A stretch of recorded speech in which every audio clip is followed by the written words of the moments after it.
Hello everyone and welcome back to the 100th episode of Teach, Sleep, Repeat. My name is Dylan. And my name is Hayden. Can you believe this is episode 100, genuinely? Honestly, absolutely not. I thought you were going to say, yes I can. Yes, I can, because I have been counting. It's sequential. That is logic. It's been in our minds for a while though, hasn't it? It has been like not lingering, I suppose is the wrong word, but do you know when like you're in your 20s and you slowly creep towards 30? And you're like, oh, 30's coming, 30's coming, 30's coming, 100's coming. And we were like, what can we do for 100th? I'm like, another episode, I suppose. Yeah. It's kind of this big climax coming up, and we're like, oh, hang on, it is just another episode. Yeah, so, at 200, we'll do some crazy special one, of course. Okay. 1,000 actually. 1,000. Just multiples of 10. Yeah, okay, fair enough. Yeah, what are we doing just the millionth episode? I don't know. Probably much of the same, really. Yeah, I guess just talk about what annoys us, I suppose. What we normally do. Anyway, it's half term. Well, I don't know where you are if it's half term, if you're international, but in the UK for most people right now, it is half term. Hope you're having a great half term. I hope you are listening to this doing something relaxing. Maybe not driving to work, but maybe you're just sat thinking about work. Or driving to somewhere nice. Yeah, I mean, that'd be nicer, wouldn't it? That'd be good. Yeah. In terms of half term, Hayden, we know, teachers know, there's always a bit of work to do in half term. So let's just don't think about that too much. But what I've been really on my mind, especially with you knowing you're in year 6, is you get to half term, it's probably like a nice break, but it's kind of the moment in time halfway through the year now where in general as a teacher, the idea of, okay, well, my kids really need to be showing the progress at this point. Probably getting that pressure from the top down to be like, okay, well, you know, we are at the business end now. So are we showing that we're doing really well? And I just thought of you, like, if I think that in year 4, what's year 6 like at the minute? Well, it's even closer, isn't it? Because the SATs obviously isn't at the very end of the year. It's not even that far away now. It is. This is like the start of SATs, data. I mean, it's already started, really. We had a test week a couple of weeks ago. Yeah. And it's all of it. Everything is so data obsessed. Like, where are the kids? Are they making enough progress? Who's not making progress? What can we do to make sure they make progress? I'm saying it as if it's a bad thing. That's not a bad thing. Do you know what I mean? Yes, that is our jobs, but it is a little bit obsessive. When it's down to like a SATs paper, we talked about disillusionment and simplicity in an episode recently. Do you feel like this data-driven chat, is it really, really useful? Like, genuinely, is it too much? Do you understand it and you think actually it's fine, it is what it is? Where do you sit with it? Look, I've always had the same opinion, and it didn't change when I went into year 6. Right. I think most schools, including ours, and they know this because I say it all the time at our school, I think we are way too obsessive with doing like SATs, doing mock SATs, doing exams all the time. I think we have too many assessment points. I very rarely learn anything from the assessments that I don't really already know, or probably couldn't pick up from my formative assessments, like my little weekly things, little things I'm doing all the time. And I just find, I've always had the opinion that when you do like a whole, like, there's a test week, and that's in any year group, I'm always like, okay, that's another week of learning they're not going to do. Yeah. Because you're not really doing, you're just, like, what we said in our last episode, you're just measuring. Yeah. And I think there is a point where you can measure too many times, and actually you're just taking away now lessons. So I do get a little bit stressed with that in year 6 because everything gets shunted anyway because SATs are in term 5. So yeah, after doing, the 3rd assessment week, ask me this question again because I'll be thinking, oh my God, like I just want to teach the kids some stuff. We did an assessment week. It feels like yesterday, Is there an argument for it's good for the kids to practice actual tests in the format that they'll be given them as many times as possible? Oh, 100%, but not as many times as possible. Right, I think once or twice. Once or twice is enough. Like, come on, it's a SAT. Do you know what? All the papers they did in other year groups are probably designed to look something like what a SATs paper looks like. Then it's not like they're completely unfamiliar. Yeah. So I don't need it. Do you find at this point in the year, halfway through, like this is where I start to see more tangibly the progress that the kids are making, and this is where like the best parts of teaching kind of start to shine through? And I think term 5 and 6 it like almost accelerates way more, but now I start to see the points where I'm like, oh, do you know what, actually if I flick back to your book at the start of the year in English, let's say, and I look at your writing, and now I look at it now, I can see where you've improved. I can see what you've got better at. And I'm not talking about tests anymore or data points. I'm literally just talking about the human beings in front of you in the class. There'll be some children who are managing their emotions in a more mature way. Yeah. There'll be other children who can now write down letters that are actually legible. There is someone else who's got a different target, and maybe they're expanding their vocabulary massively. But they're all at different points, your kids in your class, but they're all making progress for them. And what I guess frustrates me is, as a teacher, I see this in front of me, and this is the best part of the job because you're helping kids develop in whatever area they need to. But I'd say only like only 20% of them are going to be able to really show it on the data point that we count at the end. Of the test. Yeah, of course. And I don't know, it doesn't frustrate me because I know my kids are making progress, but I just think it's a shame that we become so narrow-minded, focused on, but this data point in this line. I did a whole rant about it the other week, but I just look at it and I think, do you know what? Strip everything back. Let's not think about how it's broken. Let's just actually look at our class, everyone now listening, if you're a teacher or an assistant or whatever, you work in a school with kids. Just think about the progress your kids have made in whatever aspect it is, and be proud about it and celebrate it with them. I totally agree. And I think everyone has strengths, right? Everyone has different strengths. We're not all robots. We're not all the same. Yeah. And I think one of the big reasons we see this around this time is if you think about the start of the year, right? Your kids are kind of still in last year mode. They've learned that teacher for a year, and they're in that mode. They're a little bit less mature. They're still in, let's say, year 4 mode if you're in year 5. And then they start the year with you and you're like, oh, here we go. You do the first sets of tests. Oh, progress isn't looking that good. They've dipped a bit from last year. Crikey, what's going on? And then after a couple of months, they get to know you. Yeah. And you get to know them. And it is both ways. Your personality shines through. Your strengths as a teacher start shining through. And your strengths are probably different to the last teacher's strengths. And then suddenly children are making progress like they've never made before in certain areas. And it kind of is because of you. Yes, they've got a bit older and their brains are more developed, whatever. But also part of it is because of your relationship with that kid. And that's why I think at this point of the year, you start to go, oh, wow, that kid really is making progress. Oh, and I also happen to have an unbelievably fantastic relationship with this child because my personality really matches with theirs. No surprises there. That, it's facilitating more progress. So I think that's a big reason. It's brilliant. And even those children where you don't necessarily, as teachers, you might be listening to that and think, well, okay, there are some kids have to, but there are some kids I just don't personally relate with, and I find it a struggle. And I just want people to know that's also normal, and those kids can still make progress. Your teaching style is just not going to perfectly match up with every single child out there. And I suppose one thing that really jumps out at me, a small story, I had a child come up to me this week and was talking to me about at home how the evening before they cooked spaghetti bolognese. Now this. It just sounds insane, doesn't it? When's this ever going to come up in a pupil progress meeting? And it is genuinely nothing to do with me. Like in terms of I've not been at home with them teaching them how to cook and stuff. But I think it's just an insight into the wider picture of how so much influences what a child becomes and how they develop and how they mature and how they get better at anything. Even if it's schoolwork, it's not just the teacher. So when I think about this child cooking spaghetti bolognese at home, it was because they have this thing with their mum where their mum says once a week you're going to cook dinner, and it's obviously supervised, it's with her help, but she has that ownership then of being able to cook for the family. And I just thought, I just said to her, do you know what, that's amazing, like that's so good that you kind of are building up that ability to do that. And that to me, and this might sound weird to people on a teacher podcast, that to me is just as important as anything I'm doing in school, and it's more important than a lot of what I'm doing in school. And it's a big part of how that child is growing up and, in quotes, making progress. We're so obsessed with certain points and data and progress in a certain way that I just want to open our eyes up basically to say, do you know what, chill out. If you're a teacher, just appreciate the people your children are becoming and the role you play in that. You don't have complete control over it. And when you accept that, it's easier to see when they make good progress or not so good in your eyes or the school's eyes, because they're just developing, and children develop at different rates. You have different influences on different children, but it's one big picture and you play a part. You are not the be all and end all. And I don't want anyone to feel like they're failing their kids because of the system or because of what they get in a test at the end of it. There's just so much more to the children. And I love getting to know them and seeing all aspects of how they develop. Well, I don't think the powers that be will like the idea that we don't have complete control, Dylan. So what I'm going to do, based on that very inspirational part of this podcast, is I'm going to write to the government and let them know that they need to include something to do with how you cook dinner at least once a week at home, and how we can assess that. Because the problem is, Dylan, right? If we don't assess it, it means nothing. Why is this pasta al dente? Why? I don't know, sir. I don't know. I'm sorry. I'm sorry, Chef. I'm sorry, Chef Ramsay. I mean, Mr. Price. You're an idiot sandwich. You're an idiot sandwich. Can you imagine? Get Ramsay in the schools. He wouldn't last a day. He'd be fired straight away. Oh my God. Brilliant. Yeah.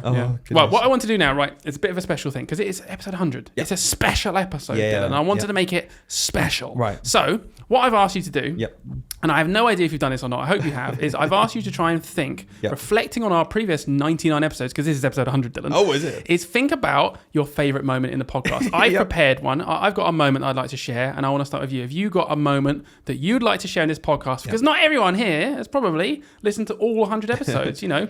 Well, some of them. But you should go back. So we can give you some insights to the past. Yeah. I really struggled to pick one.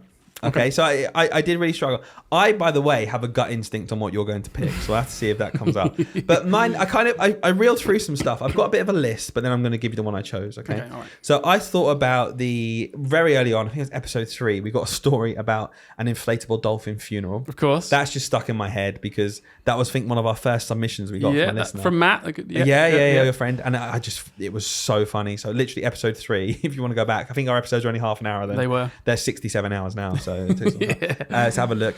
Your underfed story, where you read the word underfed incorrectly and thought it said underfed and did a whole 3-minute thing of your class trying to unpick what this word could mean. What could underfed? Let's look at the context. Why don't we take this word out of the sentence? What word could we swap in? Just meant underfed. I will never forget this exact moment where that child, where I just look. I won't forget the face right of the child that put their hand up and looked at me, knowing they're about to sink me.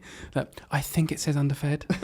It was so embarrassing. Oh, it does. What was amazing with that was, though, you did work out what it meant based on context and clues. We did. When you, this is mainly you at your expense, obviously. When we were talking about collective nouns for some reason, I don't even remember the story, but it came to pass that you thought the collective noun for owls was a hoot. It just makes sense. A hoot of owls. Doesn't it? But I chose one because, to me, this sums up, again, if anyone hasn't watched from the start, okay, I'm going way back, episode 12, because we used to do loads of skits. And we used to start an episode with skits. And it was before we videoed the podcast. And obviously before video, it's easier just to do a voice, like, jokey kind of skit thing. Highly edited. You're not trying to act it out as well. And we used to do skits, and we did things like phone calls with King Charles, and like one of them was like Professor Dumbledore at Hogwarts having an Ofsted inspection. They were just crazy. So go back and watch them if you want to, or listen to them. But the one I've chosen is from episode 12, and we did a fake radio call-in where I was a radio host. Oh yeah. And we had a caller call in who was angry because at the start we were talking about the strikes and why teachers were going on strike. And the caller had a bone to pick because we were lazy teachers going on strike. I'm not going to say any more because what we're going to do is we're going to play it now for everyone to relive. All right. And then we can dissect it afterwards. Okay. It's so funny. All right, let's play the clip. Well, lucky listeners, have we got a treat for you today? We've got our first caller in, Gary Gamon from Crawley. Hi, Gary. Thanks for calling into the show. How are you? I'll be honest, Dylan. I don't normally listen, but I'm currently disgusted at what yous twos are promoting to your wokey lefty fans. Oh, yes, Gary. What's that then? What are we promoting? As if you don't know, you lot are as bad as the bloody nurses. I think it's absolutely appalling that you have got the nerve to go on strike again. You got your bloody offer. What more do you greedy lot want? Well, Gary, some people would argue there's a lot more to it than just that. I couldn't give a monkey's, to be honest, Dylan. The King's coronation's coming up. We're supposed to be enjoying this time, and now I've got to occupy my son, Malcolm, at home for another day, right on the lead up to his Year 6 SATs, because you lot are too selfish to consider that, aren't you? Well, Gary, what do you say to perhaps the King could move his bank holiday, which happens to take place on a day on the actual week of the SATs you're talking about? You are honestly disgusting. Disgusting. How dare you insult our king like that? Do you not think we can take one day out to come together as a country for an important event? Or is that too right-wing for you? No, Gary, I guess you're maybe right there. Maybe you do have a point, and the King's coronation is actually far more important than saving our failing education system, making sure that teachers as professionals can actually keep up with inflation and can afford to heat their homes. I truly believe that wearing red, white and blue for a whole day is far more important than that, and how dare we be striking? God save the King.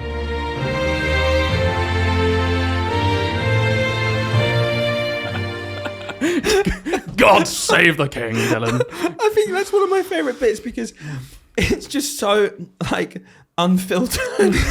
We just went what worries me is how into that character I got. I know. That's quite convincing. You were thinking of someone. You were clinging on to something. Well, me and my son Malcolm, we've had enough of you blooming lefties. But again, rewinding, that is literally what we were putting up with at the time. I know that seems ridiculous, doesn't it, to listen to? But that is genuinely what, some people in our families were saying. Yeah, What we heard on the radio. And it was like, and I will always remember there was this one point on a Daily Mail comment section. They did an article and it was about when I went on Who Wants to Be a Millionaire.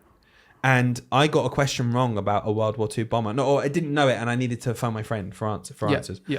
And because I got it wrong, someone in the Daily Mail section put weak woke lefty beta male teacher. Right, because I didn't know that the Strato Fortress had a different name. Someone just commented weak woke lefty beta. And I was like, oh my god, that is literally what this culture wars of just everyone against each other.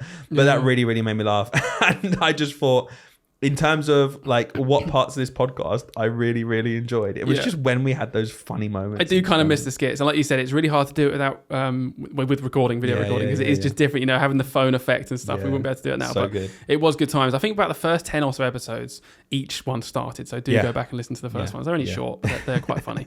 Anyway, I'm going to trump you completely because the moment I know you'll probably know what moment I'm going to do, but these guys might not. Now, if you've been around for a long time.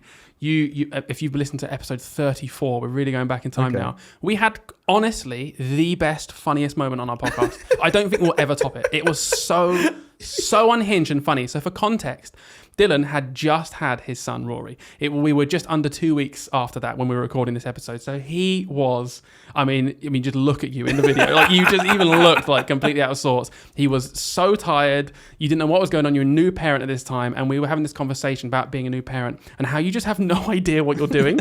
You just don't know. Like you were just like, what guidance is there? Like, I don't know when to do this, when to do that. And then we started talking about food and kind of went on to your food habits as a child and the conversation. I mean, you'll see me in it. I was dying.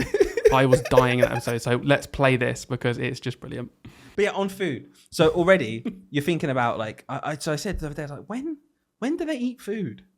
And apparently it's like about 6 months they start going into solids. But then it's always like, it's weaning. So it's like over a bit of time. Mm-hmm. Like that's mad to me. Because it's like, okay, who's in charge of that? Do I just guess? Broccoli? Pop-Tart? Yeah. Like, what do you want? Not Pop-Tart, obviously. But like, do we just guess like how much he wants to eat as well? Like, is there I like following instructions, right? Daddy's favourite, a 12. Come on. No, but that's your umbilical cord when you were little. That's the first thing every little boy eats. But it's on food, right? Because I was thinking about food. I was like, when I was younger, I was really... Sorry. Write a passage. You got to read your umbilical cord. Yeah. I was really fussy with food, right? Really fussy. And so my mum would just feed me. It became a choice of I either didn't eat or I ate potato waffles.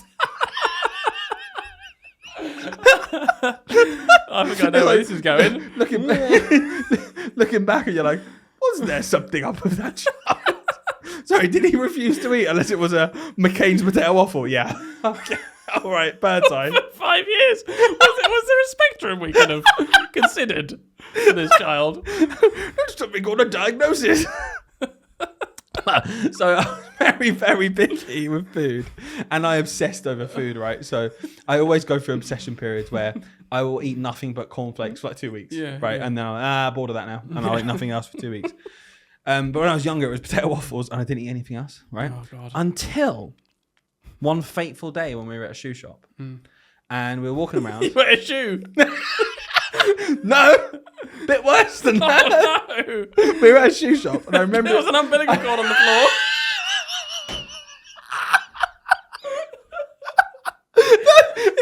It was mine. It was still attached. It hadn't fallen off. At 5 years old. 5 years. It's like it's just disgusting. It flies on it. Oh, looks like a bird's eye waffle to me. Anyway, we were in a shoe shop. When my mum was there, my sister and my mum's friend. I think I know her kid maybe. But I didn't eat anything. I went off walking, right? Yeah. On the floor was one of those silica gel pouches. Those things. That's so So you ate it. I say do not eat. I ate it. I wouldn't eat anything apart from a white bag that says do not eat. I was like, oh, what I've done. I ate. I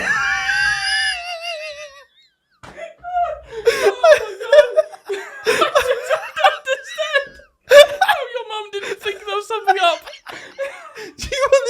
food. No, I'll have the crystal gels, please. That's Oh, it. she's crying. So I ate a packet of silica gel, right? And that day I started eating. That day, I remember we left the shoe shop and went to an ice cream van. And my mum, we were buying ice cream for everyone. My mum didn't think I'd have one, obviously. And I was like, yeah, I'll have a Buzz Lightyear ice cream, please. What? Oh my days. That moment. Do you know Oh what? my God. Every time I watch that, and I've watched it loads, God. I just crease up. Oh my God, that's one of the crease up. funny. I know it's like, is it weird to say you run your own conversation hilarious? No, because we weren't even ourselves. You were unhinged. And we referenced it in the next 3 episodes afterwards that you were just unhinged in that episode. I wasn't okay. I was running on like 2 hours sleep. Yeah. Honestly. Oh, it was so funny. Like I don't think I've laughed like that since then. Or honestly, probably for years before that, because I was like, you know, when you're like crippled over with laughter, you can see me. I'm trying to hold it together for the podcast, and I am dying with laughter. Like you know, when someone's voice goes really high. I can't even talk anymore. Oh God, it was just so funny. And it's just a completely true story as well. I literally remember it so vividly. And then afterwards, the point was, once I'd eaten this silica gel after only eating potato waffles for like a year, I then started eating normal food. Yeah. An ice cream after. I was like, what you got ice cream for? Yeah, Buzz Lightyear ice cream, please, and a roast dinner. What was happening was my throat and stomach were like, give me something. I'm so dry. It's just like eating a bag of salt, but worse. Oh, It's God. just everything about that whole episode actually was. Yeah. But that moment from that episode was the highlight. But if you want a laugh, and where it's we talk about a lot of serious stuff. Yeah. If you want to go back to an episode where it's like forget the serious stuff, we are just it's like we were just drunk or something. I think just that go was- watch that. That was also the point where we were we made the kind of joke there, like, what did my mum not realize? Because we were also trying to have a serious conversation in there about like my neurodiversity and like, the way I'm acting as well. But it was masked in me eating a silica gel packet. I was like, oh, for God's sake. But there we go. So thank you for joining us so far on this 100th episode special, because I really, really wanted to share that moment with you. So good. And I hope you enjoyed it. Good. Let's play the jingle. Let's do a little. You've actually again. I'm not going to keep this joke going. Maybe I need to stop saying it. But you have prepared something to go through it. Fourth episode in a row, is it? Fourth episode in a row. Okay. Let's play the jingle. Then we'll have a little game.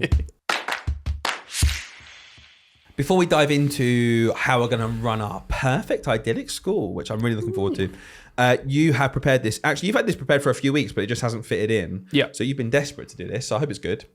Oh, wow, no pressure at all. No So pressure. I've got a little game. Basically, I was trying to think of a different game because you're always like, oh, think of some different games. He's really bossy behind the scenes. Really bossy behind the scenes.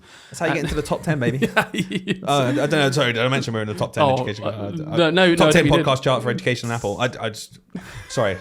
Sorry, I just out of, Mel Robbins, we're coming for you. Yeah, right. She's coming for you. not moved from that Davina spot. McCall, number 1 and 2. We're never ever going to. Who do we think we are? Who do we think we are? So Number 10. Number 10. So I think yeah, number 10. That's it. Yeah, for a little bit. I've got a game. Basically, it's like a fill the gap game. Yep. Okay. Most of the answers are numbers, but might not necessarily be a number. Okay. So Okay, it's fill so- the gap. I'm going to give you a sentence. the answers are numbers or not numbers. No, I said most. I said most. Okay. Most of them numbers. 2 of them are words.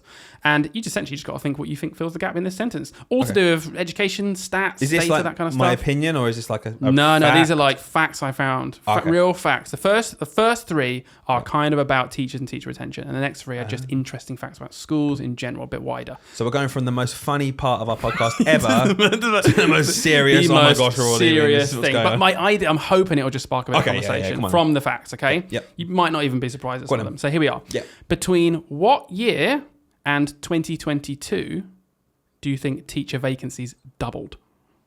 Wow, teacher vacancies. So let's think about austerity. Austerity is 2010.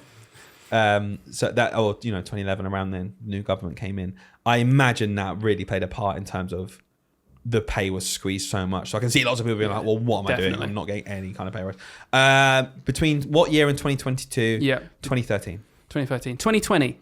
What? 2020, 2 years. No, are you joking? No, seriously. So all these Are you stats I got joking? from one of 2 documents. One was like a government document. One was like a teacher research document. It doubled in 2 years. Yeah, doubled in 2 years. 2020 and 2022, teacher vacancies doubled. That That was like a highlight insane. fact on an article that I read. That is insane. Yeah. Wow. Well, there you go. Wow. You're I shocked, don't, there's aren't not you? even much. I'm genuinely shocked. Yeah. That is unbelievable. I'm just trying to think of all the reasons why that would be. I mean, it was pretty obvious, like, lockdowns and things and COVID. And Yeah, maybe people 2020. wanted different things, but also it took a little while. Yeah, I was going to say that was, just pre-striking, Yeah, where people were getting genuinely yeah. so fed up with workload. Yeah. We had the whole Ruth Perry thing a little bit later on, but it was all leading up to this. Like schools were in a bad state at that point. I'm not saying they're great now, but they were in a really dire state. No, but if you think that is actually, it makes sense, to be fair, a lot of the austerity measures we kind of put up with stuff like, okay, well, we're being squeezed here, but we're at an okay level, so we'll get by for a few years. I can imagine that was the real kind of apex of it. Wow. Fun fact for you there. That's In unbelievable. the same light as my second one, okay? Same sort of thing, right? Last year, and this is up-to-date data, so we are actually talking about 2024, how many teachers left the profession? So blank teachers left the profession, not including retirement. Okay. There are like 500,000 teachers. In the UK, it's important. I think there's about 500,000 teachers in the UK. And I think it's about 9%, so I think it's about 40,000. That is bang on. Is it? Literally. Is it? Exactly, Is almost it? Exactly 40,000. Yeah, I remember those stats when we talked about it previously. I know there's about 500,000 and 9% is insane. Yeah, mad, isn't it? That's 40,000 people quick. who were teachers and delivering the curriculum and were experts in what they were doing. Not retiring. Not retiring. They went, I'm not doing this anymore. Yeah, they quit. What a sorry state. Quit the job. That's insane. Did I ruin your game then? No, not at all. I'm glad you got one because the first one was well off. What a backhanded compliment. Well done, mate, because your first one was terrible. Yeah, well done. 1 out of 2. 1 out of 2. So next one. 1 out of 2. Like, they're so specific. Let's okay, wait, one, got one. 1 out of 2. Right, here we go. Next one. I reckon you'll get this one, or at least close. The government has missed its teacher recruitment target 13. in how many? hang on. In how many of the last 11 years? Okay, 11. No, not 11. Oh. It's 10. Oh, that one. Yeah, well done. I can't remember what year it said. They got one a few years ago where they just about got it. But a 10 out of, come on. Like, what is going on? Yeah. 10 out of 11 years. I'm like, what? It's like, when you look at that, one of two things is happening. The target's wrong, and you need to lower the target. Yeah. Or do something about it. Yeah. It's like, we got this target, we didn't meet it. Same target next year. We're not going to change anything. We didn't meet it again. Same target next year. Yeah. So what do you think? 10 years in a row, baby. That's insane. Yeah, mental, isn't it? I just don't understand these metrics. Do you know what I've got to say though? I'm surprised they hit it in 1 year. What was Yeah, that year? What was me that too. year all I know. about? I need Well to go done. look it up. I need to go find out. I didn't write it down. Well done. Annoying. Well done. Next one. Yep. So this one's a bit different now. 1 out of 3. Yeah, 1 out of 3.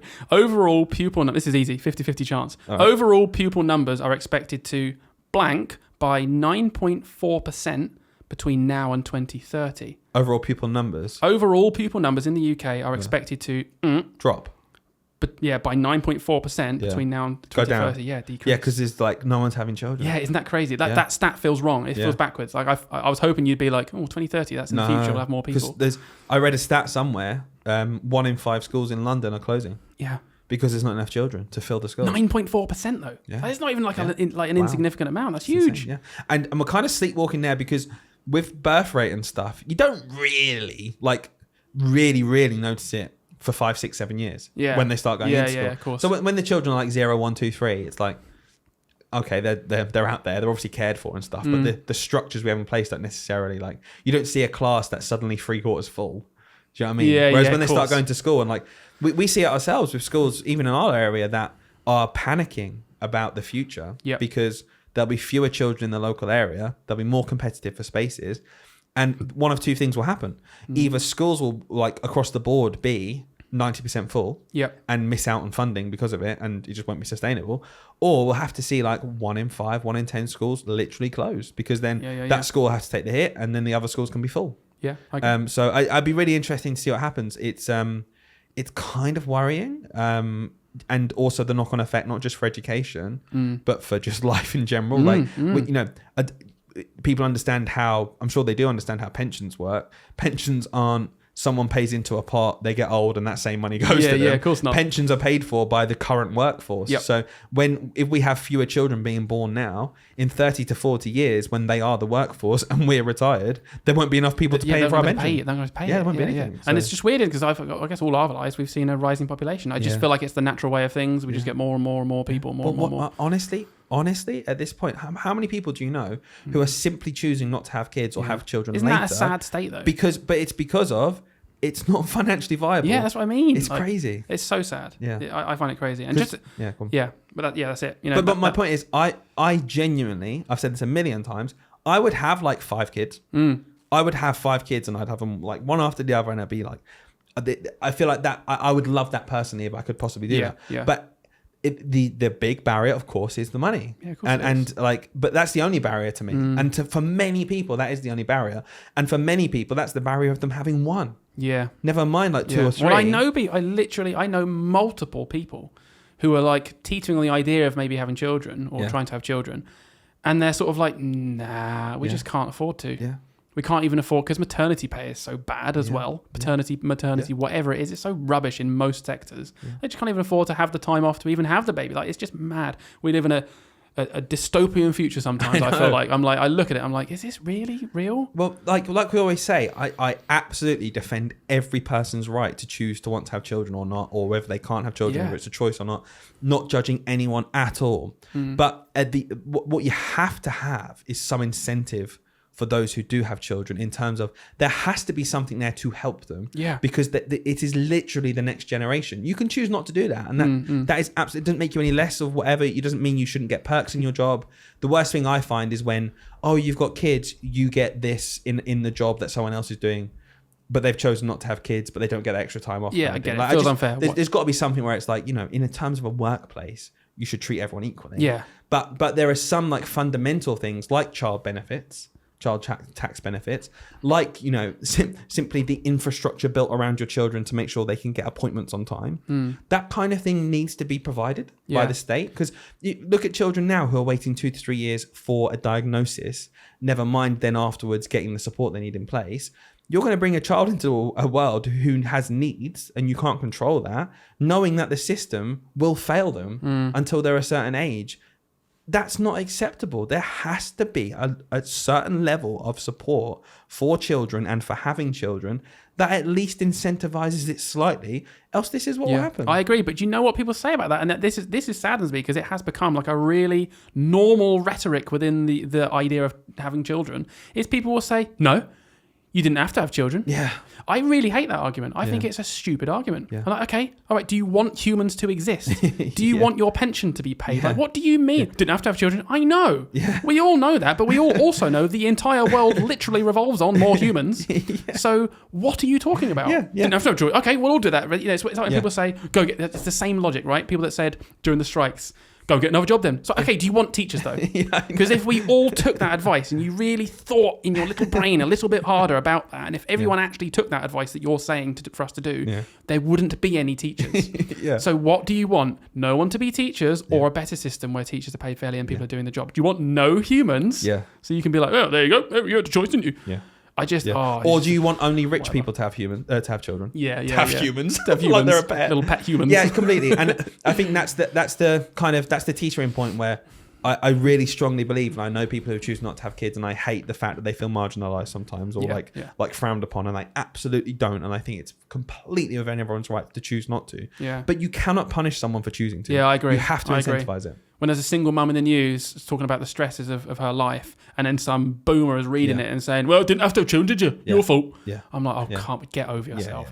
Just whatever. I'm going to get angry. I'm going to move to the next one. Okay, we've got 2 more stats. 2 more sentences. Yep. According to last year's census, blank % of schools are now academies. Oh, that is a good question. In the UK. Okay. All of these EU. So, as I'm thinking, I'm just going to clarify. We're moving towards more and more schools becoming academies. I know that. Mm-hmm. I reckon it's close to 50-50. I reckon it's just. I don't want to say 50, so I'm going to say 48. 48%. You're not too far off. If you were thinking of free schools as well, which are a bit different, so not local authority, but different, then it is more like 50-50 local authority to everything else. But just academies and multi-academy trusts is 43.5%. Oh, I'll take that 100%. So you're very close, but that's a lot, isn't it? 43, and it has increased every single year. Yeah, I think a big. When you look at that, do you know what we've said a million times what we think about academy trusts in general, and I think some academy trusts out there. Let me just make this clear as well. I think are doing a fantastic job for their teachers and their children. Okay. Mm-hmm. I don't think automatically academy equals bad. I do not think that, because there are amazing people working in academies. I think it can be taken advantage of. Yeah, that's it, isn't it? But what I also think is happening is the 50-50 split is genuinely the worst option. We honestly need to either be all academies and in all these big hubs of schools that work together. Something like a local authority. I just think this mixed bag is helping no one because it means, multi-academy trusts are great because of economies of scale.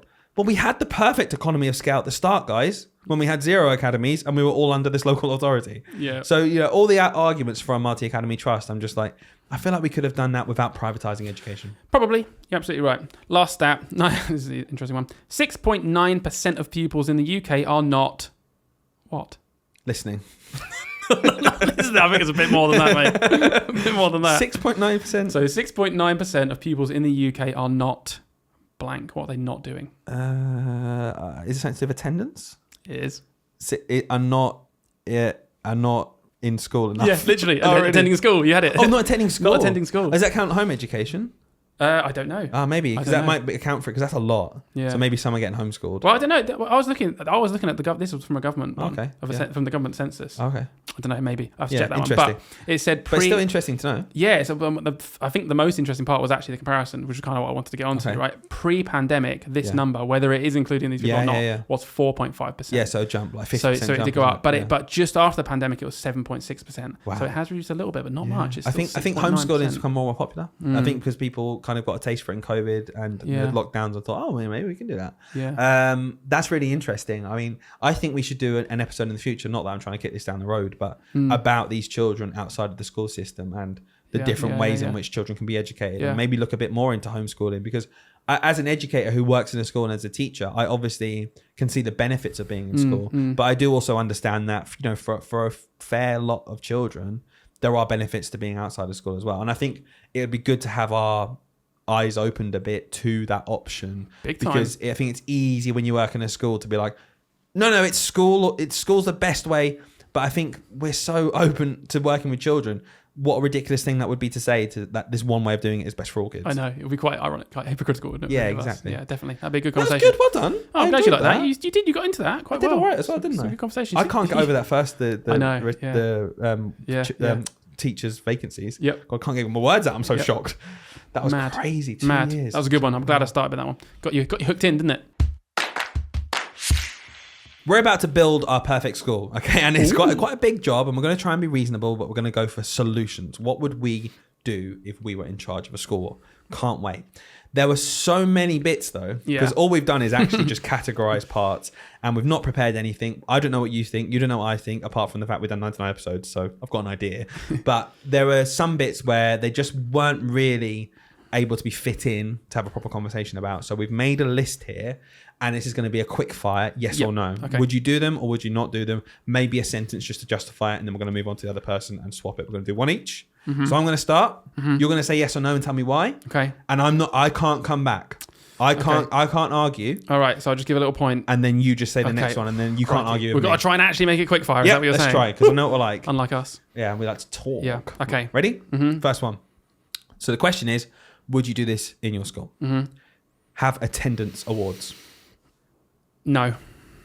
And even though there's growing pressure from Ofsted, as we looked at our last episode about the reforms of Ofsted, I still wouldn't do it. Would you have Star of the Week awards? Yes, I think they're a nice celebration. I think they're completely harmless. I would probably avoid the part where you feel like you have to give it to someone for the sake of giving it to someone. I think it should be about a celebration of a child genuinely doing something amazing. Mm-hmm. But it could be that for that child, doing something smaller is amazing for them. And that's fine. I think it's a lovely thing. Parents love it. Give it to as many children as you can. Yeah, me too. Cool. How about joined up handwriting? Would you make it a specific part you have to do in your school? Yes. Because one, I do actually think it is slightly better for extended writing on the wrist, but I think it's marginal. If the government didn't have such a huge weighting, I didn't put such a huge weighting on that in the writing assessments, like the end of Key Stage 2, where it's genuinely like, if they're not handwriting, they might not be expected, then I'd consider being like, nah, let's just be a bit more free, let people write how they want. But in the current framework, I would make it part of my school. Yeah. Next one. Oh, this is a good one for you. Lining up in register order. I wouldn't make it compulsory from the top down if I was the head, but I would, you know what, I think it's a good thing, to be honest with you, because It's for fire drills. It's for safety. If you can get your children lining up in register order, it doesn't mean you can't do the register when it comes to the fire drill. And, it's not the end of the world, but it does just make that step a bit quicker in terms of if they're in register order, you can go down the register, you can walk down your line. It's a very, very small thing that I think is a good thing, but I wouldn't be like, looking at them, you got to have this, you must do that. It's a bit over the top, isn't it? I think it's you can't talk, by the way, sorry. Oh yeah, I'm sorry. It's Sorry. my opinion. Okay, I wanted to say looked earlier, I didn't say anything. Shush. My goodness. Wow. I'm joking. How about names on the board for behaviour, whether it's good or bad? So smiley face, sad face. Similar to your one, I don't really care. I think a lot of people have strong opinions on this, and they're like, no, you absolutely can't do it because it's shaming children. I do think we go in my opinion, just a tiny bit too far with how much these things have an impact. I don't think it matters that much. I think if it's part of your behaviour policy, there are better behaviour policies out there, but if the teacher in my school was doing this, I wouldn't be immediately pulling them into a meeting to say not to. I might look at my behaviour policy to see if I can do something better for the whole school, Sure. But I wouldn't really be too bothered about this. Mm-hmm. Okay, next one. I keep forgetting that I've got to do one for you. I know, because it's an awkward time where I'm like, Hayden, it's you. Yeah, we don't finish. And I'm like, I hope everyone likes my point. That was a really good point. That's okay, because Dylan will lead this, because Dylan does everything on the podcast. Dylan, what have you got to say about that? And you're like, we know the rules, Hayden. I've set out the rules, and I can't talk when you're doing it. Okay. Would you have golden time, end of the week, classic? No. Oh, I wouldn't have golden time as like everyone does golden time on a Friday at this time. I just build a culture with my teachers where I say to them, do you know what? If I come round on a Tuesday and you're outside having fun with your class, I'm involved enough to understand this isn't happening every afternoon. I trust that you're giving your class a reward for a reason and that you're getting through the curriculum. Mm-hmm. So through building up a culture of trust, we wouldn't need golden time on this day because of that. It would be, do you know what? You have the authority as the teacher to reward as and when you will. If I feel like it's going too far, I'll step in and I'll say, okay, let's go around that. But I think there has to be a point where you just kind of pass that over to your staff. I wouldn't be saying, this is our policy, every single Friday, 2:55, we're on the playground, kids who have been naughty, they're off. I wouldn't do that. fair play. So what about pen licenses? No, absolutely not. I hate them. Yeah. I hate them. Pen licenses, I'm not going to say anything about them. They're rubbish. Get rid of them. Bin them. Let a child write in a pen. Honestly, just write. Practice in a pen. Yeah. How are you going to get better at a pen? Write in a pen. Honestly, you got really good at writing in a pencil? Cool. Here's a completely different utensil for you to use. Okay. Literally, just give them a pen for Christ's sake. Whole class punishments. I wouldn't have it as my policy whatsoever. Yeah. If I walked in at lunchtime and a teacher was keeping a class behind, I also wouldn't tell the teacher to never ever do that. It has to be trust. I don't like it personally, but this is something where I'm just like, okay, if it was happening a lot and it was unfair, fair enough. But for a one-off, I'd just be like, yeah, okay, cool, carry on. I think as a leader, you just need to know what's going on. I think that's the important thing. Yeah. Okay, hallway monitors. Yeah, I quite like the idea of that. I think it's quite sweet. I wouldn't make children do it. It's like, your turn to do it. You missed your break time now. It's like, but some kids like doing that sort of thing. I guess I'm going to clump in a couple here, like play leaders as well. Okay, like, yeah. So children having roles around the school. Yeah, right? I think it's quite nice. I think it can get out of hand. I'm sure you could absolutely mismanage that. But I think children having like peer-on-peer stuff is always good, whether it's in work, like looking at each other's writing or whatever, or if it's just like helping each other behave around the school. Learning opportunity. I think it's nice. Yeah. Like especially when it's younger ones, you've got big ones, helping them. Like, oh no, we don't walk around the school like that. Yeah. Seeing it from another kid is much better from seeing it from an adult. And there are some kids who love it. They love that power. Yeah, definitely. You banded a few together there. House points. Yes, I love house points. I think it's encouraging, especially lower down in the school. As you get towards year 5 and year 6, I think children start to think, is there any point to this? So I'd build in a point to it maybe. And it's basically, I would do that as a whole school thing because it's a positive reinforcement. Yeah. So I'd be like, let's do this, let's do it properly, let's make it meaningful. Definitely. I like it. Morning work, when children come in the morning, first thing, mandatory, do this from the top down. You know my opinions on this. I hate it. I'd have absolutely no policy on that. But would you be annoyed if you walked in? So we all know you wouldn't. Would you be annoyed if you walked in 8:40, the kids have come in, it's just pure registration, and they were doing times table sheets? No, I wouldn't be annoyed about it. Okay. So it itself you don't hate, but what do you hate? No. I guess I'd be concerned if that teacher was being really like over the top. No, they have to be complete silence. They can't do anything ever other than this. If it was one of their activities, then fine. If it was every day, I might say to them, if in my school I have a culture of the kids are allowed outside for the first 10, 15 minutes of the day rather than coming straight in and doing work, then I would be a bit concerned that there would be a teacher just pulling their whole class in from that little morning time. In fact, I would actually say to them, don't do that. So The more I what think you're about saying it. is you'd build in time where that morning time, instead of doing some work, Yeah. you would say it's playtime. Basically. Yeah, I think it's so important for kids to catch up in the morning. I think it's such an underrated part of the day. Yeah. Let them like zone in to school, for Christ's sake. Don't make them do times tables 45 seconds after they walk through the door. Genuinely, I don't like it. I really don't like morning work. Yeah. Do you think it can work though? I think there are some places for a little bit of structure. Yeah. Maybe it's a bit of give and take. They have the first 10 minutes, and the second 10 minutes they have to come to the classroom, but it's up to the teachers what they want to do. Because you know what, if one teacher wanted to spend that whole 10 minutes chatting about something that happened yesterday, I don't want to penalise them in the same way I don't want to penalise the other teacher who's thinking, do you know what, my kids love times tables, rock stars, and they just want to play on that every day. Completely agree. There's a theme here, autonomy. Yeah, there is, isn't there? Can you not talk? Sorry, well, that's actually my point. I think I've been waiting for that. This is the interesting one. It doesn't happen very often. Afternoon break. So after lunch, another break time. It's not something I would walk in on the job and say, we're doing this immediately. It is something that I think is absolutely brilliant. I think back to when we were in school, we definitely had afternoon break. Yeah. I think children are young enough to, do you know what, play is important. I'm a really passionate advocate for play. It's something I'd walk in on and I'd really try and work on over a bit of time to make it happen, because what I would not want to do is walk in and say, right guys, 20 minutes every afternoon, we're out in the playground, because I know as a teacher I'd be like, oh, I've just planned all this work you told me to plan, and now I've got to find 20 minutes somewhere. Like, you get annoyed when kids get brought out of lessons for certain things. It would be the same thing on steroids. Like, okay, every single person's missing 20 minutes every afternoon. I would have to instill again this culture of, let's strip things back a bit. It's okay if we do a bit less, and because of that, the children have brought back some time to play because it's important. And they're 5. Yeah, Like, you know what I mean? I think a lot of infant schools do have afternoon break. Definitely. I think we're in a junior school, we're a bit warped in terms of a lot of Phases junior out. schools don't. But I just think, what is the downside to it, honestly? Oh, we didn't quite do the matching task in our history lesson. Okay. Oh, okay. Yeah. Your kids are refreshed. They've had a bit of fun. And do you know what? They got more time interacting with each other, and they need to be social. Last one. Yeah, go on. Mobile phones in school. Ban them. Completely. Yeah. Every single mobile phone. In primary school we're talking about, right? Yeah. Primary school, ban them. Absolutely. I What think if, they are ridiculous. Walking home after, I need to get hold of mum because I'm walking home. I want to make sure. Okay, all right. I'm thinking smartphones. Okay. My policy it's well structured in my head. They can have little Nokia brick phones. Do you know what I mean? Oh, but little Johnny's already got an iPhone. Don't care. Don't go. Honestly, go and buy them a £5 phone from Tesco. If that is that important to you, and they've already got a £1,000 phone, go get that one. Okay, because they wouldn't have the £1,000 phone if this was an issue. Seriously, don't get the £5 phone. Give them that. It goes in a box at school, and they can take it in. Pay as you go. Just whack 10 quid. Seriously, honestly, like smartphones. Kids don't need smartphones. No. They are terrible. They're detrimental to everything. They're just terrible. I hate them. Absolutely agree. Right, that was kind of quick fire. That was quick. Nice. So now we're going to go into categories, let's say. Okay. So if we were in charge of a school, like we said a million times, we love doing this podcast because it just gives us an opportunity to talk about our frustrations, which everyone can relate to.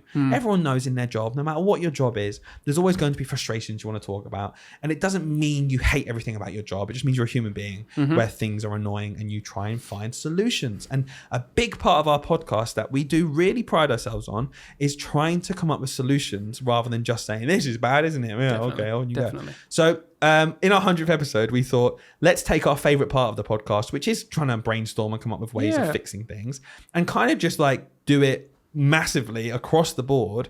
If we were in charge of a school, what would it look like? So we've categorized some bits. Do you want to start us off? It's probably a bit ambitious, isn't it? We've got a lot of things here, but we'll get through what we get through. Do you know what I mean? Let's talk about marking, because we've both got quite strong opinions on marking, right? So I kind of want to start with you, to be honest with you. I would like to know, all schools have a marking policy. What would be your expectations as a leader of your teachers when it comes to marking books after lessons?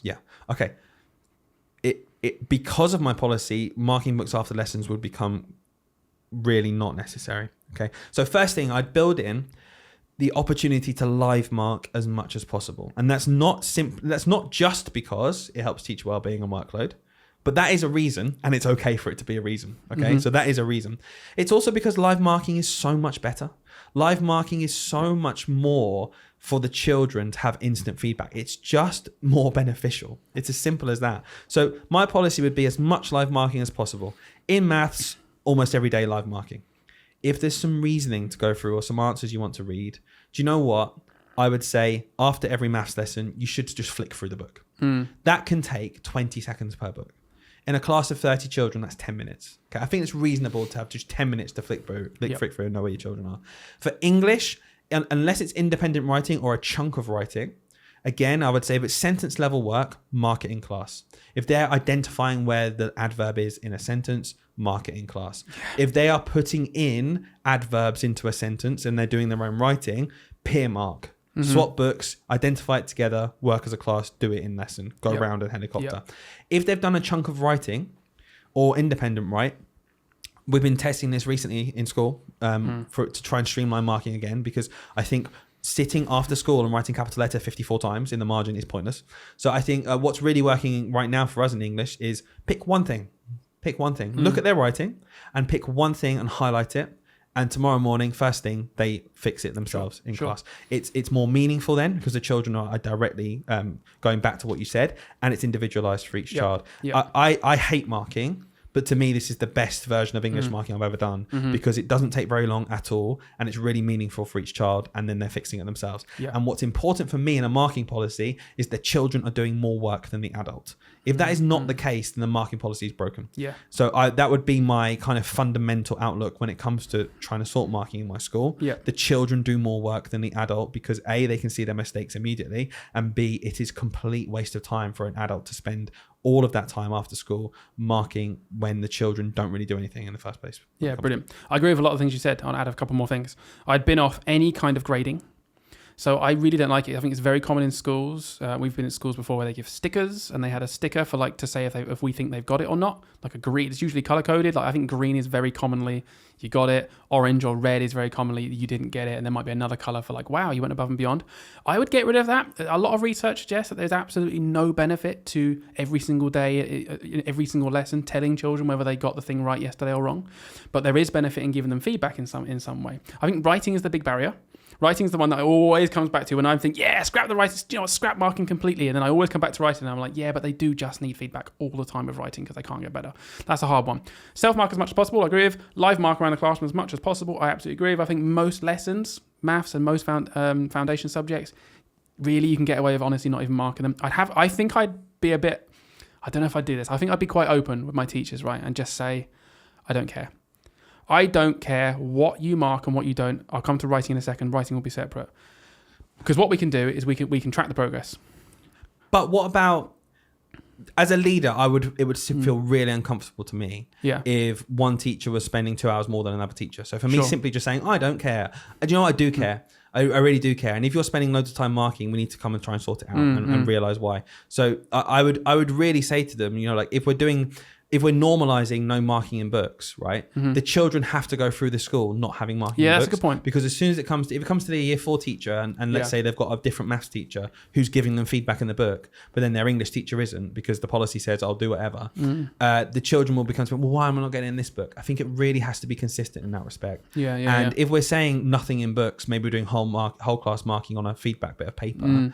I think that has to be consistent. I think that's where it's easy for us to say, leadership are bad because they don't do this. So why do they care? I'm an autonomous professional. I do think there is, if I became a leader, I would be like, no, guys, look, it needs to be like this because I've listened to you and I'm reducing your workload and I'm making it more meaningful for the kids. Yeah, that's a good point, because then if someone else doesn't do it, it does raise the bar. Like we always talk about someone raises the bar, then everyone's expected to do it. You're absolutely right. So I guess what I meant by I don't care is, I'd have a really small threshold. And why I don't care about things like this, right? I think personally as a teacher, I could just flick through some books, and not even all of them sometimes. I reckon I could flick through sometimes 6 or 7 books after a maths lesson or an English lesson and be like, okay, I can see a general misconception arising. And I'm not going to do 5 misconceptions tomorrow. I'm going to do one anyway, so I'm going to do the first one I found. I can see what's going on here. I don't even need to look at all the books. And what I'm saying is I wouldn't say to teachers, you have to look through. If we don't do marking, we're really cutting back on marking, but you must look through all the books every single day. I think I'd even go a step further and be like, you just need to get a semblance of what they can and can't do for the next lesson. You need to understand what the misconceptions are. You might have even, honestly, picked it up by the time you've finished teaching, and you don't even need to look at the books full stop that day. So it's almost like just allowing them to go even a little bit lower with the workload and not higher. So I think still setting a bar of, in our school, this is what we do. We live mark. You are not expected to do acknowledgement marking. You don't give the kids a grade at the end of each lesson. But you do need to, however you do that, know what the next step is for those children. Sure. Whether it means looking through 6 books, all the books, no books, whatever. That's kind of where I put that. Now with writing, Few things. I think there's a few things. One, whole class feedback I think is really powerful because again, you can do that. You can do that in writing. You can look through 6 books and be like, oh my God, 3 of them already, they're not getting the apostrophes. And I really try to focus on that today. That's my thing for tomorrow. Yeah. Whatever. Do you know what? One focus at a time anyway. So there's no value in me looking at the rest of them. I can already see that. I think one thing at a time is really, really powerful with something as complex as writing. And then occasionally I think I'd have maybe like a once per term, there needs to be some sort of assessed piece. And I say assessed loosely because it could literally just be that we build into our school a time where all the kids get a bit of one-to-one feedback with one of the adults. We pull adults together into that year group for that 1 week, and everyone just gets a little bit of time to go through a piece of work properly. It could even be like, imagine you've got your books and you just like record each kid a minute of feedback on a thing. You just look, you read them. You're not sat there marking and getting a grid out and looking at it, taking off all these grid things and assessing. You're just going, recording something. Hi, here's my feedback. I'm reading through your work. Listen to this. Just like trying to bring it all together then to finish off marking now. Yeah. What would your actual policy be then? Because I feel like you said like 5 or 6 different things here. A bit wishy-washy. Honestly, if you were my leader, I'd be like, okay, well, what do you want me to do? So literally, what would you say to people then? Like in terms of, we've said lots of live marking as much as possible, going through the books. That's in it. When it comes to writing, you could do this or that, but okay, the people need a policy. So what would you say to people? Well, here's where I think we need to break the meta. I think we need a marking writing policy, and I think we need a marking policy for everything else because they're so separate in my head. I think I always try to confine them into the same thing, and they're just not. No, I think that's it. Writing is totally different. It's nothing like any other subject. It isn't anything like it. It's so subjective. They need constant guidance to improve. Nothing like anything else. So I'd have a writing policy that would encapsulate a lot of the things I was just saying. Then I'd have a really basic marking policy of this is your hierarchy of how you mark, live marking, and expectations, minimum expectations. And if you can do it easier, then do it. Use your professional judgment. Interesting. Yeah. Nice. Yeah. Okay. So the market, very interesting. I mean, that was a long chat there. Let's go into. That's why this is ambitious. Yeah, very ambitious. Let's see how much we can get in. So planning in general, I'm going to whack planning in with how you would manage change as a leader. Okay. Because when we're talking about planning, we can talk about schemes, we can talk about autonomy of the teacher. And the reason I'm putting it in with managing change is because the huge barrier I'd have as a leader when it comes to planning and managing change and going to a new scheme or a new idea is my well-being and workload of my teachers. So how would you manage change? How would you say to your staff, do you know what, guys, we need to change this curriculum for history. That's going to cause you to be planning in this way or that way. In general, what would you say to your staff in terms of expectations for planning? Where should it be? How much is there they need to provide to you?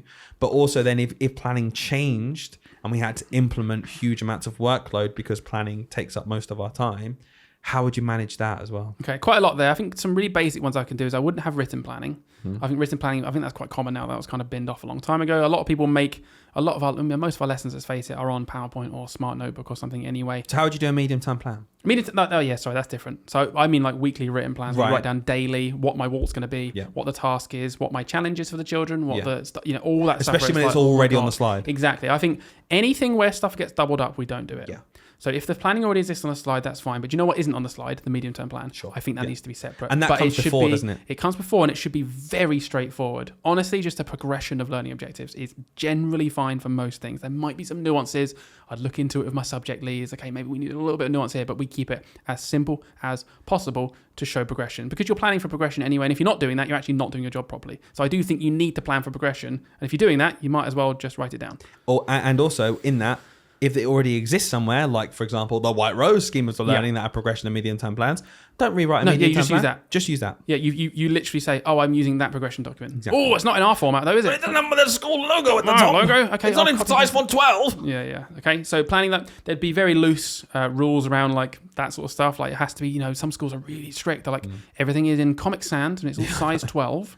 Wouldn't care, as long as it's got progression. You must use a green. Here's the hex code for the colour of the green that we use in the background for all slides. It's like, okay, all right. Do you know what? I just say, look, even if I wanted the colour, but like, just use a coloured background because maybe it's easier for children to see. I don't really care about your font. Whatever. You're not going to micromanage. I'm not going to micromanage at that level. If I had a problem, I'd then maybe dive deep into that with that one member of staff and be like, okay, maybe you're just you're missing something here. But going back to managing change, this is a huge thing, and this is something that I think schools are missing out on big time. Because this managing change, just to clarify, it is basically all about whacking on planning workload. Yeah. That is basically what change does. I have been in a school, and you guys listening will probably have been in a school at some point where they changed 4 things at once. And it is too much. It is literally too much. You cannot do it. one of two things happens. People burn out and they sacrifice so much in their lives to do it, or people don't do it properly and then it was completely pointless anyway, right? Which I think often happens. So what would you do as a leader? What would I do? So I would have a very, very clear policy of managing change where, firstly, if we want to change something, it has to come with extremely clear rationale and evidence that we need to change it. And that wouldn't just be from me, that would be with the team. Let's say it was a particular subject, we'd have the subject lead. We might even have an external person. If you've got people working in your local authority, whatever, who often schools do have advisors, improvement plans, you talk to the governors, whatever. Be like, right, I think we need to focus on this. Really clear. That's step one of the managing change policy. If you haven't done that, you've broken the policy. Yeah. You can't just be like, overnight, do you know what? I saw some books yesterday and actually, I'm sick of this. I'm changing it tomorrow. Yeah. No, you can't do that. Number 2, training. Mm-hmm. If you think that change comes because teachers just don't fancy it, and you saying, you got to make it better now, is the reason that it wasn't already that good, you are insane. It has to come. If you want to make a change, then you got to take leadership. You got to take ownership. You're a leader. You got to manage your staff by providing them with the adequate training and plenty of time for them to really internalize that, because teachers are busy. They don't often. Do you know what? If your training is going to be after a long day for 5 weeks in a row, the chances are they're going to remember all of it anyway, because it's a good quality training. Good quality training in place. Okay, measure it, then test it. So you'd have maybe a control, a couple of members of staff, perhaps. You give a few mornings out. Say, can you have a go at this? Yeah. I want to see if this is even doable. Yeah. See what they produce. And time it and see what impact it's going to have and make a decision based on that as well. Don't be afraid to say no to something because you know it's going to have detrimental impact on workload. Exactly. Don't just be blinded by the fact that it's a 4% improvement in what we could possibly do, but it's going to increase workload by 50%. As a leader, I would be weighing up that all the time, and it would not be a case of just, can I eke out 2%? Because if it's not worth my teacher's time, it's going to have a detrimental impact on the whole curriculum they're delivering because they're burnt out. Step 3, impact. Genuinely measure the impact, exactly what you just said, on staff and on the children. In a controlled environment. In a controlled environment, you're giving people time to do this. They are, they're being your guinea pigs, they're being helpful, and they're doing this for you. And you measure both. And if they don't both meet whatever threshold that I would have, I don't know it right now, but there'd be a threshold of, it has to be not this bad for teachers, and it has to be this much better for pupils. And if it doesn't meet those 2 criteria, then we go back to the drawing board. And then finally, implementing and reviewing. But giving staff the time as much as humanly possible. If you're saying this is going to cost you 4 extra hours a week, and I'm taking nothing away, and then you don't even try to give them some time to do that. So you would give time? Absolutely, I would give time. Absolutely, I'd give time. Has to be built in, not just expected. Yeah, do you know what? I don't live in a wishy-washy world. Maybe I can only actually physically give them 2 hours a week for a month to try and do this, but it ends up taking them 4 hours. And a big thing, don't change 4 things at once. Yeah, that's the biggest thing, isn't it? Yeah. So, you're doing all this because it's going to... Imagine changing a curriculum for English, let's say, for an entire school, is going to impact all of your primary school teachers because they all teach English. Yeah. Don't do something else at the same time. Yeah. Don't just change forget maths. That's happening. Yeah. And I think that's where a leader has to be on top of your maths lead, your English lead, your RE lead, your science lead, because you have to say to them, look, that's a fantastic idea, but we are full 100% going on this at the minute. Chill out. And here's the catch-22. If you, as a leader, you start this and you're like, oh no, but we actually really have to change this other subject, why have you not identified this until now? Why is it so urgently in need of change right now? Yeah. Like, what happened in the lead up to this? Because you know what? If it was that urgent right now, things don't just go from 0 to 100 overnight or backwards. Do you know what I mean? And you've done something wrong and you've missed it. That's on you. That's not on your staff now to pick up your pieces because you didn't notice something else was desperately in need of change as well. One thing at a time. Right, these points are really good. I'm actually really enjoying this conversation, but I'm gonna ask us to narrow this down a bit now. Let's get laser focused. Yeah, we're kind of falling into that little bit of a trap where people probably listen are like, well, what would you do as leaders? And we're like, well, here's 5 different things that are cool. Let's narrow it down then. You've got one for me. Yeah. Okay. All right. Let's do that. So, what would your policy be for homework? Okay, homework. I'm talking to primary school now. My homework policy would be very straightforward. Read for at least half an hour every week. Practice your times tables for at least half an hour every week. And I say half an hour, and that people might think, oh, what? Look, what I would do is I would incentivize it up to half an hour. Yeah. Okay. If children are not getting the support at home, I don't believe in punishing the children. Mm-hmm. I don't like that at all. So I'd have no punishment in place. But what I would do is, as a school, it would be our duty to make sure the children are getting at least half an hour of an adult reading every week, Mm-hmm. and at least half an hour of times table or maths, like number bonds practice every week, Yep. the basic skills. So that would be the homework. And if it's not happening, we would step in for those children. And that would be my policy, as simple as that. Every single child in my school Mm-hmm. would be getting at least half an hour of quality reading, more, to be honest, if it was lower down in the school, Mm-hmm. and at least half an hour of quality times table practice. And that would be either through built-in timetabled stuff or through home. And I would say to parents, and I'd make it as simplistic as possible, if you can reach this goal, it will have an amazing effect on your children, particularly reading.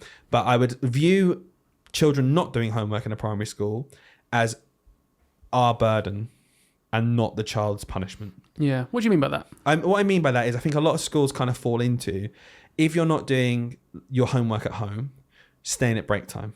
Right. If you're not doing your homework at home, I'm going to punish you by you're missing your break. Okay. 2 reasons. I think break time's incredibly important. Mm. I really do. And I'm not just saying it because, oh yeah, of course you would. Get the kids out, you've not got them in your classroom anymore. Well, that's one part of it. Mm-hmm. It's my break time as well. Mm-hmm. The other part of it is, it's just good for children to get outside and socialize. And I think it's just squeezed too much anyway. And the other part is, when they're a certain age and they're young, there's certain home lives where you can't get your homework done for every reason. It has to be from the parents at home, the adults at home, to also just instill that, drive to do it at home. It's a tricky one, isn't it? 'Cause at the end of the day, there's got to be a line somewhere. So sure, There has to be a line somewhere, as in, like, yeah. it's like, is it only our responsibility to get these kids to No, learn? no, not at Because all. I'm agreeing with you. I'm Yeah. saying, like, there's got to be a line where eventually it's just like, well, look, at the end of the day, parents, it is your responsibility. We're giving you all the guidance in the world. Yeah. You Completely. You've got to read. But what I mean is, if there's a 5-year-old not getting half an hour reading with an adult every week, I'm going to make sure that happens in my school. make sure it happens. That's what I'm saying. Yeah. I'm just saying that I would say to parents, do this. Yeah. But I would say, do you know what? I'm going to provide the safety net in school. Mm. If they can do extra at home, these are the 2 things that are very simple for you to do. Right, I'm with you. That will have an impact. But I'm going to provide the safety net in my school where I know my children are getting this minimal level. I find that really interesting, because what you're essentially saying is you won't rely on the homework being an essential part of Never. like how they achieve stuff at school. Never. The school facilitates that, and these are all things that I really would like you to do. Yeah. But you know what? It's not going to be like my week doesn't break because they didn't do the homework. Completely. I'm not going to punish them at break time. I'm going to just factor in some things in school. And that's why really I good. think, from my point of view, with a lot of people say about, what about spellings? Should they go home? Yeah. That's probably like the middle ground between doing really complicated homework and times tables and reading. I think it should just be simplified. Homework is just times tables and reading, and spelling's taught in classes. We practice it in school. I just think it's really simple for parents to understand. Very clear goals. Yep. You can remember it like that, like really instantly, and we provide the safety net still in school. That would be my policy. Yeah, brilliant. Love that. Thank you. That's really You're good. welcome. So how about, I want to pick your brains. You're a leader in school. What would your timetable look like? This is quite a bulky question, I get it, but just like a theme, let's say, would it be really strict? Would it be very calculated? Would it be X amount of time on this, X time on that? What would your timetable look like? And importantly, what would PPA look like for staff? Because unfortunately, I did a poll recently on Instagram, and I think it was something like between 20 and 30% of teachers don't get consistent PPA where they know what's happening every single week. Yeah, that is mad to me. No, I wouldn't be that. I'm going to start with PPA and then I'm going to backwards work from my timetable. PPA at my school, I would find a way to make the dream work. The one we talked about the other week. I would find a way to give teachers a day off a week. And I'm assuming in my made up school here, because obviously every school is different size, right? I'm assuming in my made up school, let's say I've got a bog standard like 2 form-entry school. All the teachers, they have some sort of subject leadership, but just one, right? And I would just band it together with that one day a week, and I'd make it happen. Whether it was getting PPA staff in, like I know our school and other schools, we have specialists come in to teach certain things. In that other school example, there was an art specialist coming in, whatever. But I would find a way to make that happen. And my PPA, I would never, ever, ever, ever, I'd be so clear in my culture in my school that PPA is sacred. It is your time as a teacher to do what you feel is necessary. It's completely undirected. I would never, ever, ever let anything or anyone in my school, I'd be so draconian with this, like you cannot do it, so strict, take away that time from a teacher. And I'd say you can use it in the building or not. If there happens to be something that you have to be in the building for after school, it's up to you whether you want to go home or not for it. If it was every single week, I'd make sure that wasn't happening because it's not fair. If there was one member of staff whose PPA was always before this planned meeting at meeting or half. something, yeah. I'd be like, that's literally not fair. So I would find a way. Either the meeting would change, Do it in teams. or they come in teams, or whatever it is. You'd find a way that they can go home still if they'd like to. So that's PPA. I'm finding a way to do it. I know you're like, budget. Okay, I know, but some schools do it, so clearly it's possible. Yeah, so it's possible. There'll be TED teachers listening to this going, I wish I could, but I just can't. Do you know what? Look, it's case by case at this point. There's no point in me making up You one would exact try your example. I hardest. would, try my hard. I'd do everything I possibly could to make that a reality, and it'd be one of my highest priorities because I think I get better teachers out of it. And TAs listening saying, well, that's just us for cover, then you wouldn't. No, TAs, that wouldn't be my go-to policy. I'm sure some TAs might end up being used for certain things, but it wouldn't be my go-to policy that TAs are covering a whole day doing PPA. And if they do, they'd get prep time. Yeah. It would be fair, basically. Yeah. It would be something else, but it really does depend on the school. So there's no point pretending I can do one example, but that's what I'd strive towards. Okay. And then in my timetable, I think I would sit with my staff and I'd say, look, this is my expectations of how much maths and English I want to get taught, because they're the core subjects, and we'd come together. We'd probably. What about science? That's cool. Science is a core subject, but it's not. Do you know what I mean? It is, but it's not. But as a head, you've got the opportunity to really instill the fact, no, it is a core subject, and I don't care that it's not in the SAT. Yeah. I'm not going to fall into this trap. Do you know what? Yeah, we're going to do X amount of science as well. So would you say that for science, or would you? No, I'd keep science as a topic base. It sounds like you would, but I just would. I'd keep science as a topic based thing. I'd maybe give it a bit more weighting than the other subjects, so there is more time to explore that subject completely. So what I'm saying is, I guess with maths and English, you're saying minimum amount of time we need to spend on this. We need to get there. So you wouldn't have a minimum. I mean, I would have that for the other subjects as well, but I'd start. I was just starting with maths and English. Sorry, that's what. So with maths and English, I've heard of schools where they don't necessarily just have maths every morning at the same time. Sometimes they have maths in the afternoon on a different subject. I really like that. I'd quite like to create a timetable for my school that would work, where it's not just maths the same slot every day, all 5 days a week. I also really like the idea of, in my timetable, of only having 4 maths lessons per week. Really I don't think I've said this before, and I'll die on this hill. I don't think we need to do as much maths and possibly even English as we do. So that we can do more science. So, do you know what? Yeah. So we can do a bit more science and whatever other subjects, maybe we're focusing on that term. But I think I'd have a set timetable, but it would be slightly malleable in terms of, if a teacher, if it was a class teacher, right, you didn't have sets in your school. In my school, probably wouldn't be sets. So it might just be, you've got your class. Yeah. If they wanted to do English in the first slot and then maths in the second slot, if it was that day, I'd like a timetable where it is a bit malleable. I think there's too many timetables that are unbelievably strict and not adaptable whatsoever. Down to every 5 minutes. And I would want a timetable that's a bit more adaptable than that. Not completely wishy-washy, do what you want, guys. No. But you know what? These slots exist. And if you really need to watch that, if you want to do art on that morning, and in fact, you want to do art in the whole morning because you've got this really big project you want to do, that's fine. Do you know what? Just do English there and do maths the next day. Yeah.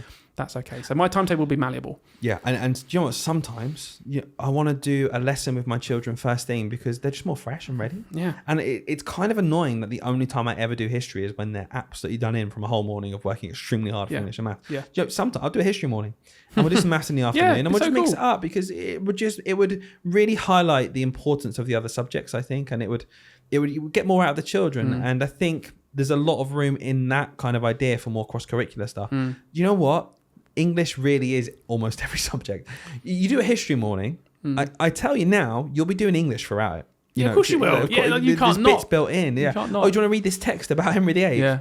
Yeah, answer questions about him. That's reading comprehension. That's understanding. That's word meaning. Vocabulary is a huge part of topic. Yeah, massive.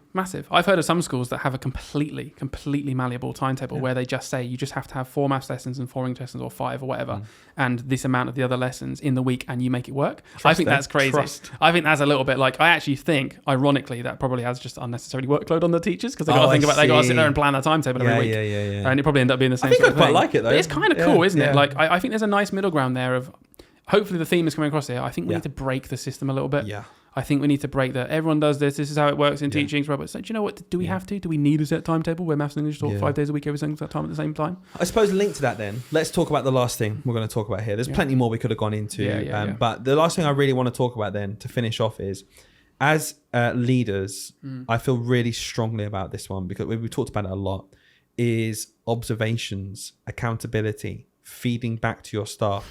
If you could try and explain in 1 minute what your ethos would be for the giving back of feedback and helping your staff and sometimes criticizing them, what would it be? What would be your outlook? What would be your mission almost? How would you do it? Daily drop-ins, no formal observations at any point unless in dire circumstances. At the end of the day, there might be a situation where something's happening with a teacher and you need to, okay, that's part of being a leader. On day-to-day basis, those two things, that is it, honestly. Why? Well, why daily drop-ins so powerful? Because I completely agree with you. But there'll be some people saying, oh my gosh, daily drop-ins, I hate it when someone just drops in unannounced. Because in my ethos, I wouldn't be that scary figure. I wouldn't be going around looking and nitpicking and picking stuff up. I'd have a positive sandwich policy in my own head of I can never, ever, ever just randomly pick up on something bad unless I'm saying nice things as well. Like that would have to be really important to me. I think when you're just negative to someone, it doesn't do anything but get that back up. So I'd have that. So my ethos, hopefully the culture of my school would be quite calm anyway. Kind of like it is at our school. If our head teacher walks in, I don't feel nervous. Because I don't think he's there to try and catch me out. And that's the same way I'd be doing it as well. How about you? He's there to see the children. Do you know, that's a big thing of me as a leader. I want to be with the kids. Yeah. I don't want to miss out on being with the kids if I become a leader. I think that's a big thing stopping me from wanting to do it. Yeah. I want to be with the children as much as possible. So the idea of these drop-ins and me, honestly, dropping into a class and helping a table out for 10 minutes, I want that to be normal. I don't want my staff to think like I'm stepping on their toes by doing that. Mm-hmm. I want my staff to think, oh, that's so useful. I really appreciate that. And me going, just want to help you out. Yeah. I want to walk through. I want to see the children. I want to say good morning. I want to say good morning to my staff. I want to see them do what they do and say, I want to walk through a classroom and see a teacher teaching and go, aren't you kids lucky to have Miss? Look how hard she's doing. That's amazing. And you're working so hard for her. Aren't you both so lucky to have each other? And just walk through. Yep. And that is it. It doesn't have to be for a reason. It doesn't have to be ticking a box. The ethos is positivity. The culture is helping. And I just think that can come from small things like that. And if you genuinely really care about your staff in that way, and I think a lot of leaders do really genuinely care about their staff, but they're stuck doing something else away in their office somewhere. I don't think you're bad if you don't do this. Okay, I don't think I'm saying that. But I think this going out of your way to do that, I think can really set the tone for, I work in a place where I'm appreciated. The leadership know how hard teachers are working constantly. And yeah, okay, words aren't going to pay the bills, but my goodness me, he's working to reduce my workload. He's trying to help me at every single corner he can. He's giving me positive feedback. Yeah. He trusts me to do my job. Constantly checking in. I think the biggest thing for me, if I became a leader, would to be building this environment where my teachers want to stay in teaching. And that sounds ridiculous, doesn't it? But if you look at the retention problem right now, I would feel like I would be a success as a leader is if at the end of the school year, my staff are looking forward to the next one. Yeah. That's a really good point. I'm going to leave this point on an analogy, right, about that everyone will understand in education, right? I always think that if you took away marking from me and I couldn't mark a single book for the rest of the year, if someone said to me, oh, do you think you'll still make progress? Yeah, of course I will. Do you know what? Oh, you still know where the kids are? Yes.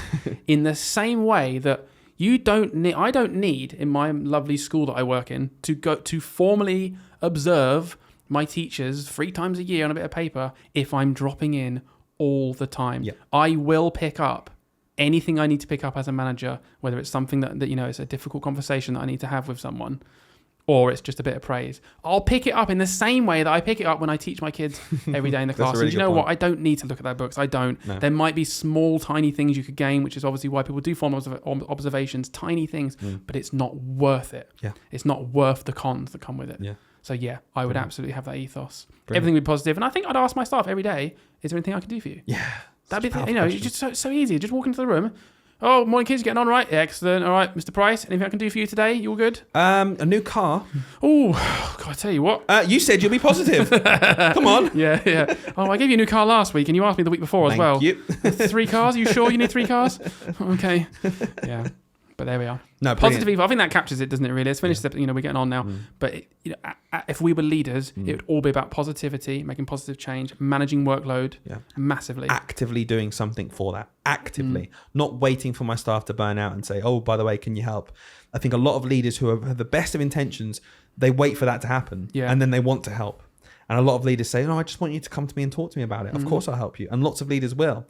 The best leaders don't let it get to that point in the first place, if possible. Yep. There are lots of limitations still, like we talk about all the time. I don't think it's going to be, oh, I'm going to come in and do this brilliantly. But I just think small little things like that make a huge difference. Oh, but Dylan, this is what some people say. Oh, Dylan, you've talked a lot about what you'll do for teachers. What about the children? Yeah, okay, do you know what?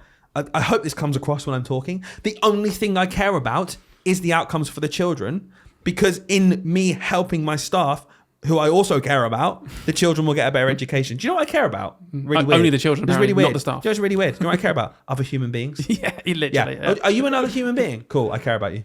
Yeah, it's so simple, isn't it? Yeah. It's so simple. Yeah, Anyway, I feel the same. Yeah. I love that. That was really good. 100 episode. Do you think we're going to get to 200?